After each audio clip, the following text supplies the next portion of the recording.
Elena Vargas llevaba 40 minutos sentada en el suelo de la terminal, con la maleta volcada a un lado y el pasaporte apretado entre las manos como si fuera lo único real que le quedaba en ese momento.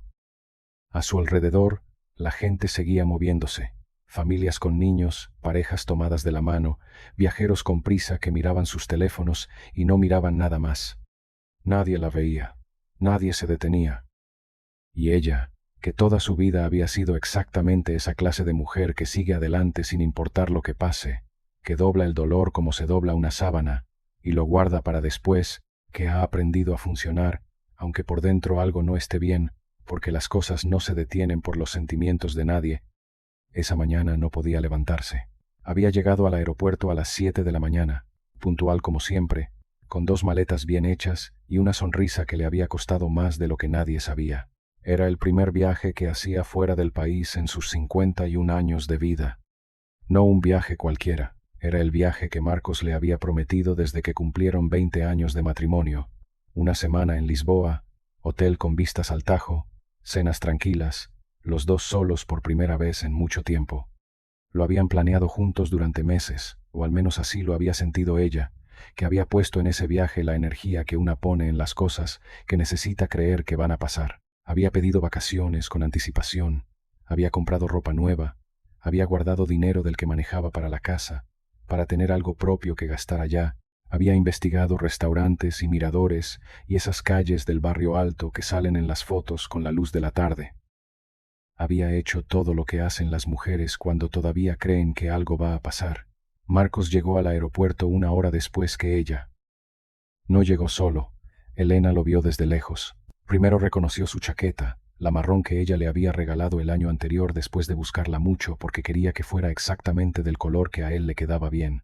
Luego vio la mano. Una mano que no era la suya, que sujetaba la de él con esa familiaridad tranquila que solo se tiene cuando llevas tiempo sujetando la mano de alguien. No era la familiaridad torpe de algo nuevo. Era la familiaridad de quien ya no necesita pensar en el gesto porque el gesto ya es automático. La mujer era más joven que ella. No mucho, pero lo suficiente para que Elena lo notara de inmediato, con esa precisión dolorosa con la que una mujer nota exactamente lo que no quiere notar. Tenía el pelo recogido y caminaba con la soltura de quien no sabe que está haciendo daño, o quizás lo sabe y ha decidido que no es su problema saberlo. Elena no supo en qué momento se levantó del banco donde había estado esperando. No recordó cruzar la distancia, pero de repente estaba frente a Marcos, y él la estaba mirando, y en sus ojos no había sorpresa.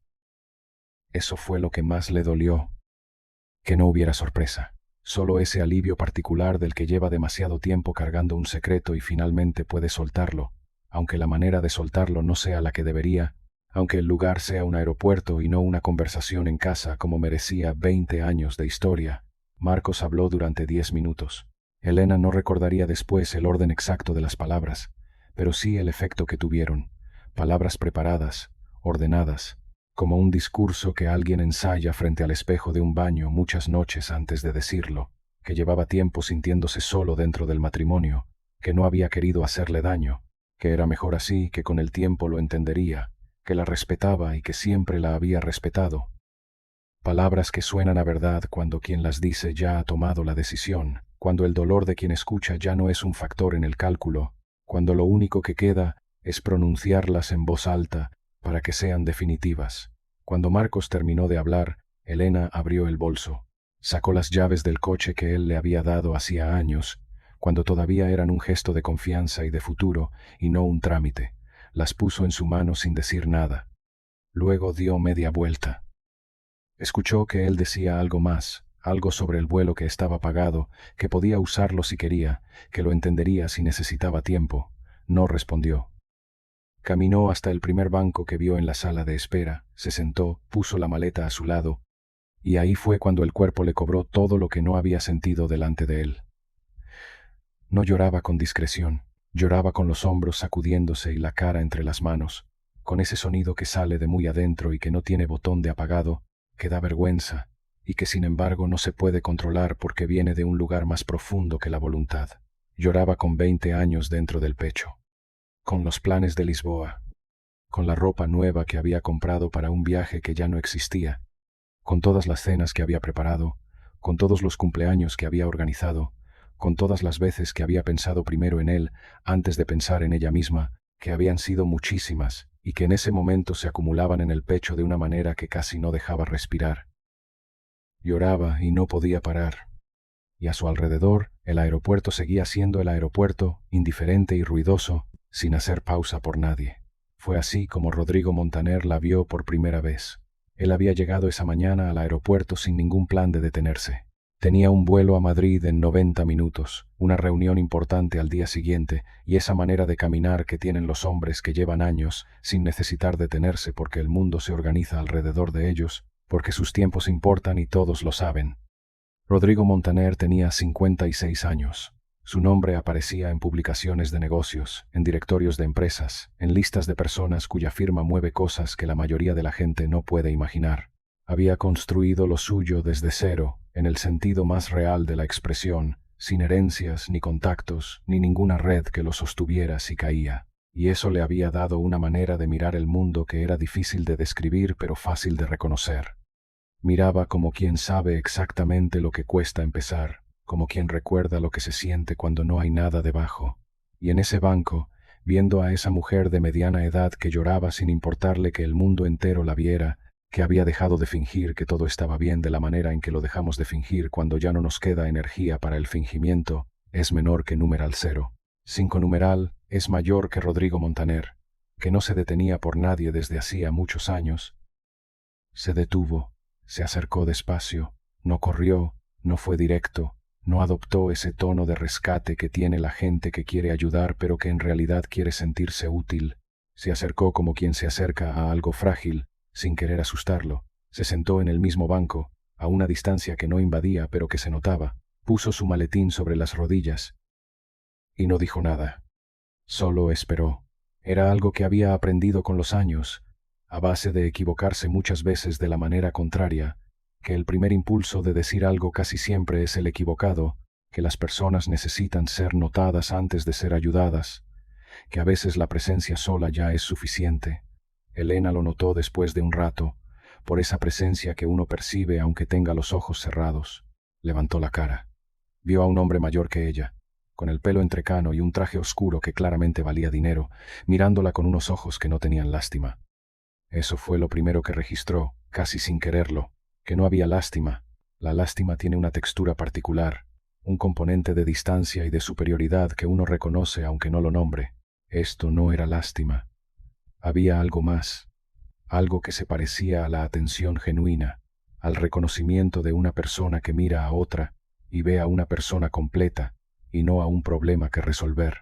«Perdone», dijo ella, limpiándose la cara con el dorso de la mano, sintiendo de pronto una vergüenza que no había sentido mientras lloraba, esa vergüenza que llega cuando uno se da cuenta de que había olvidado que el mundo seguía ahí mirando. No es para tanto. El hombre no dijo que no se preocupara, no dijo que todo estaría bien ni que esas cosas pasan y uno las supera. Dijo algo que Elena no esperaba escuchar de un extraño en un aeropuerto. No tiene que disculparse. Y luego no dijo nada más. Elena no supo por qué esas 5 palabras la hicieron llorar de nuevo. Pero así fue. Lloró otros minutos mientras ese hombre desconocido permanecía sentado a su lado sin decir nada, sin mirarla fijamente, sin hacer nada que no fuera simplemente estar ahí, que es a veces lo más difícil y lo más necesario, y lo que muy poca gente sabe hacer. Cuando paró, él le ofreció un pañuelo, de tela, blanco, perfectamente doblado, de los que ya casi nadie lleva porque ya nadie piensa que los va a necesitar. «Gracias», dijo ella, y lo tomó. Silencio entre los dos. El tipo de silencio que no incomoda. «¿Viajaba sola?», preguntó él con la voz baja. Elena tardó un momento. «Iba a viajar con alguien, ya no». El hombre asintió, no hizo más preguntas.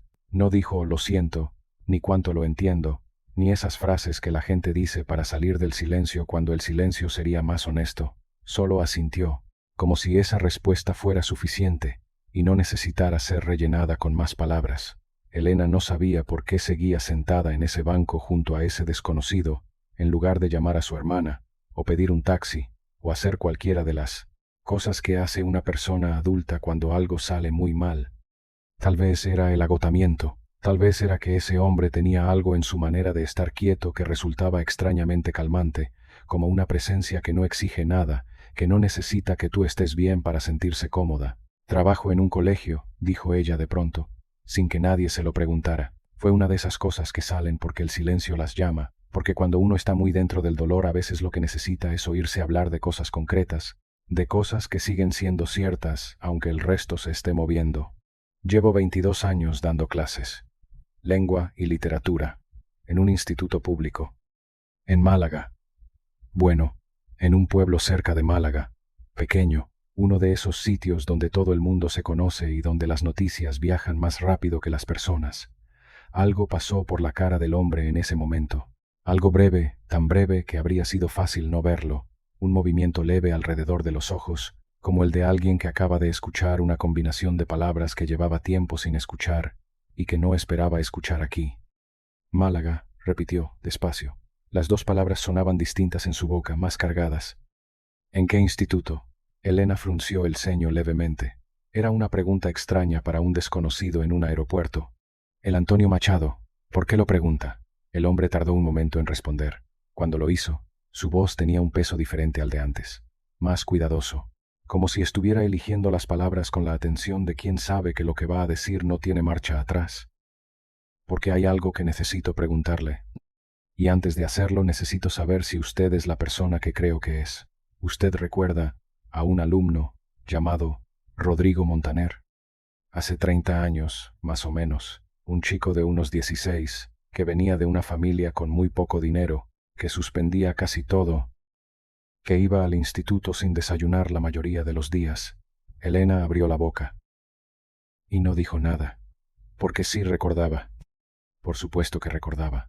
Recordaba a un chico delgado, de ojos oscuros y ropa que nunca le quedaba del todo bien porque era ropa de segunda mano o heredada de alguien más grande, que se sentaba siempre en la última fila y miraba por la ventana con esa expresión de quien está en un lugar sin querer estar, de quien ha aprendido que el sistema educativo no está diseñado para él y ha dejado de fingir que sí. Un chico que llegaba tarde con demasiada frecuencia y que cuando preguntabas por qué, miraba al suelo y decía que se le había hecho tarde, sin más explicación, con la contención de quien ha aprendido que dar demasiadas explicaciones da pie a que la gente haga preguntas que no quieres responder. Un chico al que los demás profesores ya habían descartado mentalmente a mitad de curso porque suspendía todo y no parecía importarle, y el sistema tiene muchos alumnos y muy poco tiempo y hay que elegir dónde poner la energía. Pero a Elena sí le importaba. Siempre le habían importado exactamente esos, los que fingían que no les importaba. Había hecho algo que en ese momento le pareció pequeño, casi sin importancia, de esas cosas que uno hace sin pensar demasiado porque le parece lo correcto. Un día, después de clase, cuando todos los demás alumnos ya se habían ido y los pasillos empezaban a vaciarse, le pidió que se quedara un momento. Se sentó frente a él en lugar de quedarse detrás de la mesa, porque la mesa es una distancia que a veces hace falta y otras veces es simplemente un muro, y ese día no hacía falta ningún muro. Y le preguntó, sin rodeos y sin el tono de quien ya ha decidido lo que va a hacer antes de escuchar la respuesta, qué estaba pasando. El chico tardó mucho en responder, tanto que Elena pensó que no iba a responder. Luego dijo que en casa no había dinero para libros de texto ese año, que compartía los de su hermano mayor, que eran de cursos anteriores y no siempre coincidían con el temario, que llegaba tarde porque ayudaba a su madre por las mañanas con su hermano pequeño antes de venir al instituto. Lo dijo sin pedir nada, sin ninguna inflexión de quien espera algo a cambio. Solo respondió porque alguien le había preguntado de verdad. Sin el filtro de los protocolos y los informes y las fichas de orientación, Elena fue a la fotocopiadora esa tarde y copió todo lo que necesitaba el chico para el resto del trimestre. Pagó las copias de su propio bolsillo, que no era mucho, metió todo en una carpeta y se la dejó encima de la mesa al día siguiente, sin decirle nada delante de los demás, sin hacer ningún gesto que pudiera avergonzarlo ante sus compañeros, porque a esa edad la vergüenza en público puede ser más dañina que el problema que intentas resolver. Y siguió dando clase como si nada hubiera cambiado. El chico empezó a aprobar. No todo, no de golpe, pero empezó, y al final de ese curso, el día de los últimos exámenes, cuando los pasillos ya estaban vacíos y el instituto olía a verano y a cierre, y a esa mezcla particular de alivio y nostalgia que tienen los finales de curso, ese alumno se había quedado esperándola en la puerta del aula. Le había dicho, mirándola a los ojos por primera vez en todo el año, que algún día iba a devolverle lo que ella había hecho. Elena le había respondido lo que siempre respondía cuando alguien decía eso, que no había nada que devolver, que aprender era suficiente. Y no había vuelto a pensar en él, o casi no había vuelto. Porque la verdad es que hay alumnos que se quedan en algún lugar de la memoria, aunque uno no los busque, no porque hayan sido los más brillantes ni los más fáciles, sino porque en ellos uno vio algo que no supo nombrar del todo, una dureza particular que no es lo mismo que la dureza que endurece por fuera, sino la otra, la que está por dentro y que sostiene sin que se note, una manera de existir en el mundo con muy poco apoyo y seguir existiendo de todas formas. Y ese chico delgado de la última fila era uno de esos. «Soy yo», dijo el hombre sentado a su lado en el banco del aeropuerto. Y lo dijo con una calma que hacía que las dos palabras pesaran mucho más de lo que deberían pesar dos palabras tan sencillas. Elena lo miró. Lo miró de verdad, con esa atención que uno pone cuando está intentando encontrar algo conocido dentro de algo que no reconoce, buscando el hilo que conecta la imagen de ahora con la imagen guardada en algún lugar de la memoria. Y entonces lo vio. No en los rasgos exactos, que el tiempo había cambiado como cambia todo, sino en algo más profundo que los rasgos, en la manera de sostener la mirada, directa y quieta, en algo alrededor de los ojos que no había cambiado en 30 años. «Rodrigo», dijo ella. No como pregunta, como confirmación. «Rodrigo Montaner», dijo él, el que se sentaba en la última fila, el que llegaba tarde, el que un día usted se quedó a preguntarle qué estaba pasando. Hizo una pausa. Nadie más lo hizo. Elena cerró los ojos un momento. 30 años. 30 años desde ese pasillo con olor a verano y a cierre, desde ese chico que la había mirado a los ojos por primera vez en todo un curso y le había dicho que algún día devolvería lo que ella había hecho. Y ella le había respondido que no había nada que devolver. «¿Cómo me encontró?», preguntó. Su voz sonaba diferente ahora, más quieta, más dentro. «No la busqué aquí», dijo Rodrigo. «La busqué durante años. Supe que seguía en el mismo instituto, que seguía dando clases. Intenté contactarla hace tiempo a través del centro, pero el mensaje nunca llegó, o llegó y se perdió en algún procedimiento administrativo, que es donde se pierden muchas cosas. Hoy estoy aquí de camino a Madrid y usted está en ese banco. El mundo hace cosas que uno no puede planificar, y a veces es mejor así. Cuénteme», dijo Elena simplemente. Y Rodrigo le contó que ese año en el instituto, el año de las fotocopias, había sido el peor de su familia en mucho tiempo. Su padre llevaba 2 años sin trabajo y el peso de la casa había caído sobre su madre, que limpiaba casas ajenas para que en la suya hubiera algo que comer.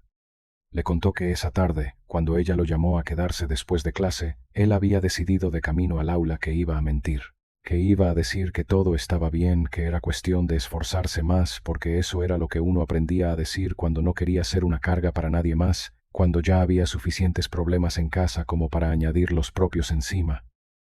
Pero que algo en la manera en que ella se había sentado frente a él, sin la mesa de por medio, con esa atención que no juzgaba ni esperaba nada en particular, le había hecho decir la verdad. Que a veces uno dice la verdad, no porque haya decidido decirla, sino porque alguien crea el espacio en que la verdad puede caber. Me preguntó qué estaba pasando, dijo Rodrigo. No cómo podía ayudarme, no qué iban a hacer conmigo si seguía suspendiendo, solo qué estaba pasando. Y eso fue suficiente. Le contó que con los libros y las fotocopias había podido seguir el curso de verdad por primera vez en mucho tiempo, que aprobar, aunque fuera con notas justas, le había dado algo que no sabía que le faltaba. La posibilidad de creer que lo que hacía tenía algún sentido, que el esfuerzo no iba a parar en la nada, que ese pequeño cambio de dirección, que desde fuera parecía insignificante, había sido el principio de todo lo que vino después. Después de bachillerato no pude ir a la universidad directamente, dijo. No había dinero para eso. Trabajé 4 años en lo que salía, ahorré lo que pude, estudié por las noches cuando tenía energía, y a veces cuando no la tenía. Entré a empresariales a los 23. Tardé más de lo normal en terminar porque seguía trabajando mientras estudiaba, porque no había otra manera. Pero terminé. Le habló de los primeros años después, de los errores que cuestan dinero y de los que cuestan más que el dinero, de los socios que llegaron convencidos y se fueron cuando las cosas se pusieron difíciles, de la primera empresa que fracasó y del momento en que tuvo que decidir si eso significaba el final o solo el final de esa etapa, de cómo fue construyendo algo que al principio no tenía nombre ni forma definida, que era más una dirección que un plan, y que con el tiempo se convirtió en lo que era ahora. No le cuento esto para impresionarla, dijo Rodrigo. Lo digo porque es necesario que entienda el tamaño de lo que usted hizo, aunque en ese momento le pareciera pequeño. Hay momentos en los que uno está justo en el borde de rendirse, y alguien hace algo muy pequeño que cambia la dirección, no lo salva, no resuelve el problema, solo cambia la dirección lo suficiente para que uno pueda seguir. Usted hizo eso. Elena miraba el suelo mientras él hablaba.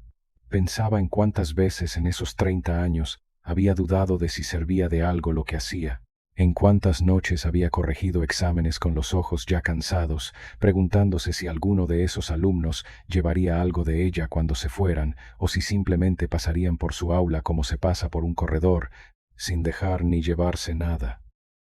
En cuántas veces había pensado en pedir la excedencia, en dejar la enseñanza, porque el sistema cansaba y el reconocimiento no llegaba, y los años pesaban de una manera que es muy difícil de explicar si uno no ha vivido dentro de un aula durante décadas, si no sabe lo que cuesta llegar al mes de junio con la misma energía que se llegó al mes de septiembre. Hay días en que me pregunto si ha valido la pena, dijo ella en voz baja. Lo dijo sin intención de decirlo en voz alta, pero lo dijo. Ha valido la pena, dijo Rodrigo. Y no lo dijo para consolarla. No lo dijo con el tono suave de quien quiere que alguien se sienta mejor. Lo dijo con la firmeza de alguien que está dando un testimonio, que está poniendo su nombre en una afirmación y haciéndose responsable de ella. Elena asintió despacio. Tenía los ojos llenos otra vez, pero de una manera completamente distinta a antes. No del llanto del aeropuerto, no del llanto de Marcos y de los 20 años y de las maletas hechas para un viaje que no iba a ocurrir. De otra cosa, de ese tipo de emoción que no tiene nombre fácil, pero que se parece mucho a recibir algo que uno no sabía que necesitaba, algo que llega justo cuando ya no lo estaba esperando. El vuelo de Rodrigo salía en 1 hora y 20 minutos. No se movió del banco. Llamó a su asistente, que esperaba a distancia prudente con la agenda del día en la mano, y le dijo en voz baja que reorganizara el vuelo para la tarde, que cancelara o moviera la reunión de mañana o la pasara a llamada si era necesario. El asistente asintió sin preguntar, porque llevaba suficientes años trabajando con él para saber cuándo las preguntas sobran y cuándo simplemente hay que gestionar y confiar. No tiene que quedarse, dijo Elena. Ya lo sé. Tiene compromisos. Los compromisos pueden esperar una tarde. Esto no. Elena lo miró durante un momento. Luego miró hacia la dirección donde Marcos había desaparecido, hacía ya mucho tiempo, con su chaqueta marrón y su maleta, y la mujer del pelo recogido, como si necesitara ver ese vacío una última vez antes de dejarlo definitivamente ahí. Y luego dejó de mirar hacia ese lado. Pasaron otra hora en ese banco. Rodrigo le hizo preguntas que nadie le hacía normalmente. ¿Cómo era el instituto ahora comparado con antes? ¿Qué había cambiado en la enseñanza en 30 años? ¿Qué era lo que más le gustaba de dar clase a estas alturas de su vida? ¿Y qué era lo que más la agotaba? No preguntas de cortesía, del tipo que se hace para llenar el tiempo o para parecer interesado. Preguntas de alguien que quiere entender de verdad, que escucha con la misma atención con la que un día, en una aula diferente, alguien lo había escuchado a él.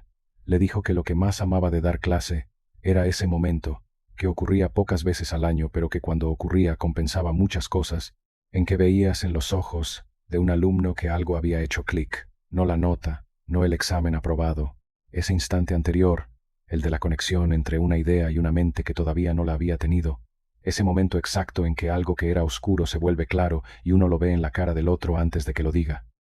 Le dijo también que lo que más la agotaba era la sensación de trabajar dentro de un sistema que con frecuencia parecía diseñado para gastar a los que más ponían de sí mismos, que premiaba la eficiencia medible y dejaba sin reconocer todo lo que no cabe en una métrica. Y le dijo que ese año había estado pensando seriamente en pedir una excedencia, que necesitaba parar, que después de lo de esa mañana, lo necesitaba todavía más. ¿Qué haría durante una excedencia?, preguntó Rodrigo. Elena sonrió. Era la primera vez en toda esa mañana que sonreía de verdad, y le salió pequeña y un poco sorprendida de sí misma, como sonríen las personas cuando una pregunta les llega más adentro de lo que esperaban. No lo sé. Es la primera vez en 30 años que me hago esa pregunta en serio. Eso ya es algo. Es aterrador, más bien. Las dos cosas pueden ser verdad a la vez. Hay algo que quería decirle, dijo Rodrigo en un momento. Y no sé si es el momento adecuado dado todo lo que ha pasado esta mañana, pero tampoco sé cuándo va a serlo si no lo es ahora. Hace 3 años creé una fundación. No es pública, no tiene perfil en redes, no busca ningún reconocimiento. Su único propósito es dar becas a estudiantes de institutos públicos que tienen potencial y no tienen medios. No muchas, unas pocas al año, bien elegidas, con un proceso de selección serio, bien acompañadas, con seguimiento real durante todo el proceso, no solo con el dinero de la beca y luego cada uno por su cuenta.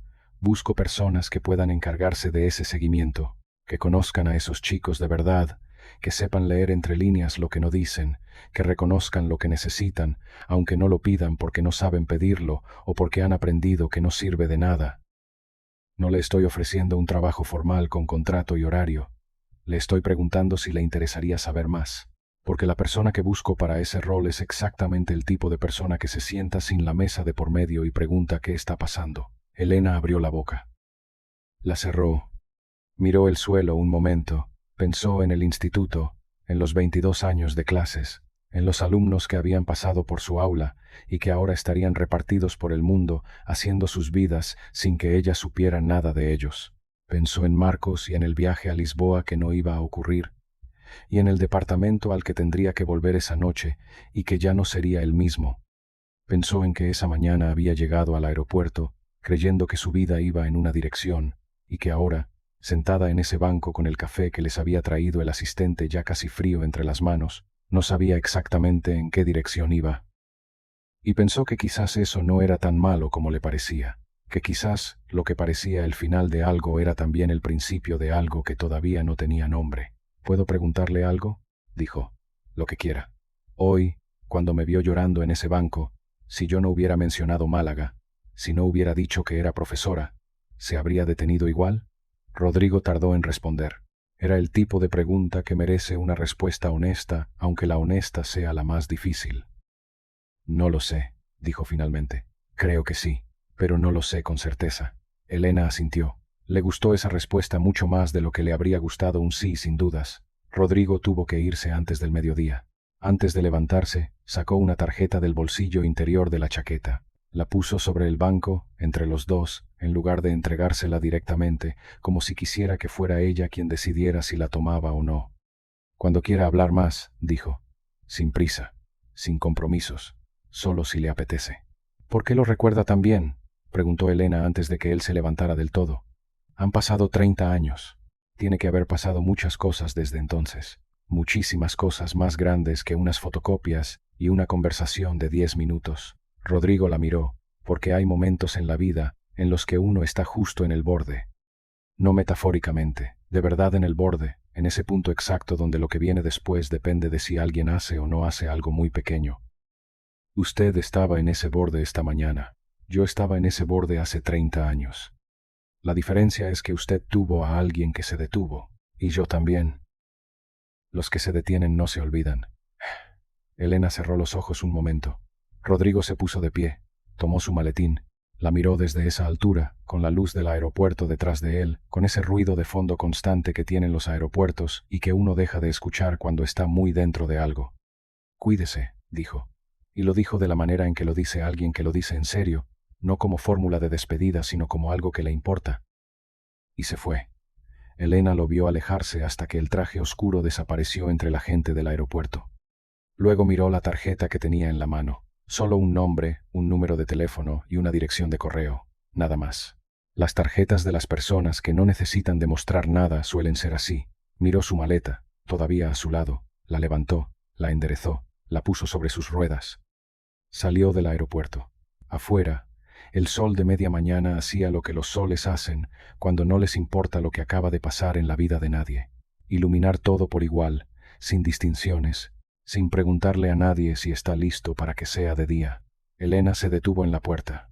Respiró el aire, que no era el aire climatizado del interior, y pensó en algo que Rodrigo le había preguntado antes de irse, algo que ella no había contestado en el momento porque le había llegado demasiado adentro para responderlo de inmediato. Le había preguntado si pudiera hacer cualquier cosa durante una excedencia, sin pensar en el sueldo ni en lo que dirá la gente que la conoce de toda la vida, ¿qué haría de verdad?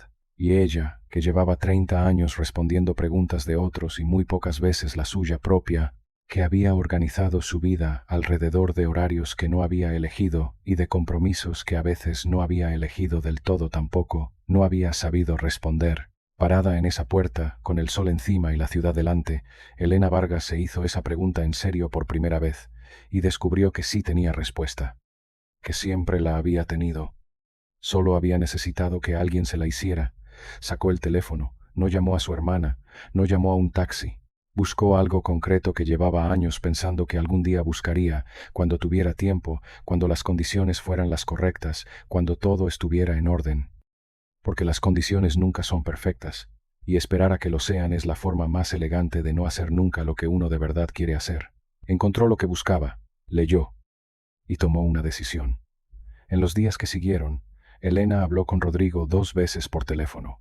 La primera vez tenía una lista de preguntas sobre la fundación, sobre cómo funcionaba exactamente, qué implicaba el rol que él había descrito, qué perfil de alumnos atendían, con qué criterios se seleccionaban, cuánto tiempo suponía, cómo se medía si algo funcionaba. Él respondió todo con la misma precisión directa del aeropuerto, sin adornar, sin vender, con esa manera de explicar las cosas que tienen las personas que confían en que los hechos son suficientes y no necesitan envoltorio. La segunda llamada fue más corta. Ella le dijo que iba a pedir la excedencia. Rodrigo no respondió de inmediato. Luego dijo, «Me alegra. No lo hago solo por la fundación», aclaró Elena. «Lo hago por mí, porque necesito parar y ver qué queda cuando me quito el horario y los exámenes y la rutina de encima. Pero también, sí, por esto, es la razón correcta», dijo Rodrigo. «Lo que vino después no fue sencillo ni rápido. Los cambios reales nunca lo son, y el que lo parezcan en las historias es una de las mentiras más habituales que nos contamos. Pedir la excedencia tuvo sus trámites y su papeleo y sus conversaciones con personas que no entendían por qué alguien deja un trabajo fijo después de tantos años, como si la estabilidad fuera siempre la razón correcta para quedarse. Reorganizar la vida después de 20 años de matrimonio tuvo sus duelos y sus noches largas, y sus momentos de rabia y sus momentos de alivio, y esa mezcla extraña de las dos cosas a la vez que es tan difícil de explicar a quien no la ha vivido. Nada de eso desapareció porque un hombre desconocido se hubiera sentado a su lado en un banco de aeropuerto, pero había algo que sí había cambiado desde ese día, de una manera que ya no tenía vuelta atrás y que Elena notaba sobre todo en los momentos de duda, que siguieron siendo muchos. Ya no se preguntaba si lo que hacía servía para algo, lo sabía.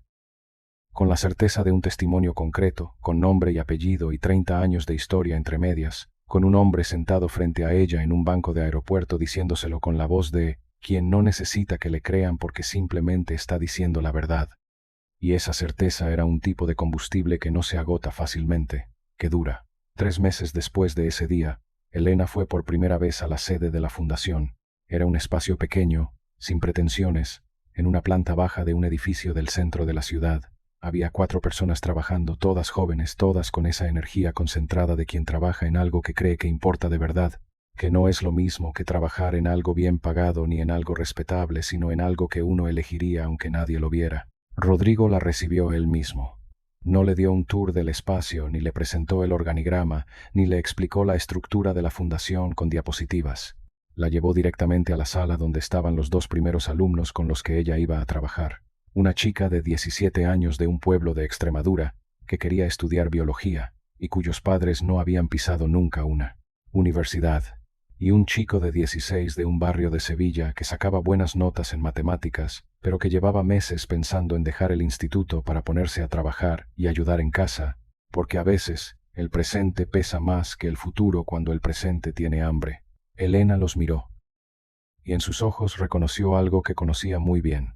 Esa mezcla particular de inteligencia y cansancio y orgullo contenido que tienen los chicos que están solos en algo para lo que necesitarían estar acompañados, que han aprendido a no pedir porque pedir tiene un coste que no siempre pueden pagar.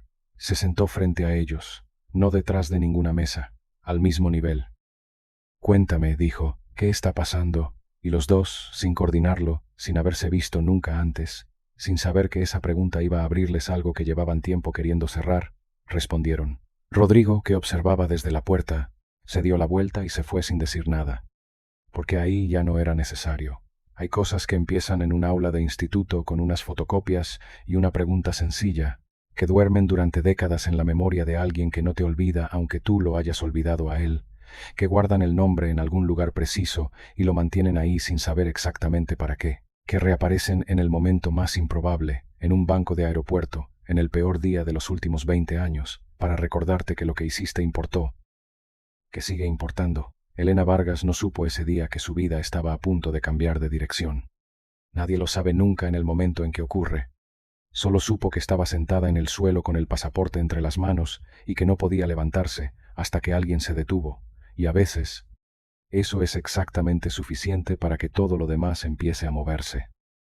No de manera ruidosa, no de golpe, sino de esa manera tranquila y profunda en que se mueven las cosas cuando son de verdad.